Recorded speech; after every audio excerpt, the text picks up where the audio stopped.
आम्ही हे corona virus कोविड-19 जे सगळे जगभर पसरत लागले आणि त्याचे एक व्याधीचं जावंक लागला की आम्ही सगळ्यांनी आमची जीवन सुरक्षीत उरचें म्हणजे वेगळ्या तरेचे आमकां पावलां घेवची पडटा. सरकार म्हणून आमी जायतीं पावलां घेतल्या.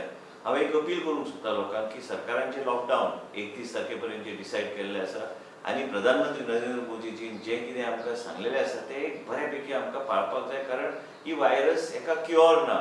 हांव प्रत्येक गोंयची जनतेक सांगता हे स्ट्रिक्टली आमी इम्प्लिमेंट करतले, सरकार स्ट्रिक्टली इम्प्लिमेंट करतले. विनंती प्रत्येक करता घर सोडून भायर जावं न्हय, वचपाची गरज ना. एमर्जन्सी आसल्यार हॉस्पिटल क्राउड करूं नाका, कारण आमी सगळे ओपीडीज आमी सस्पेंड केल्ले आसा. फक्त एमर्जन्सी खातीर तुमी हॉस्पिटलाचो वापर करूंक जाय, हीच म्हाजी तुमकां विनंती. आनी लोकांनी हे स्ट्रिक्टली धरपाची गरज आसा, कारण आमी हे स्ट्रिक्टली धरलेले आसा.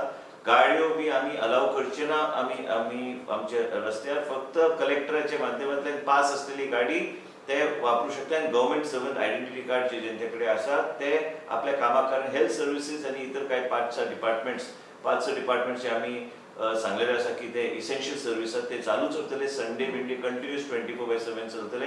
हीच म्हाजी गोंयची जनतेक विनंती.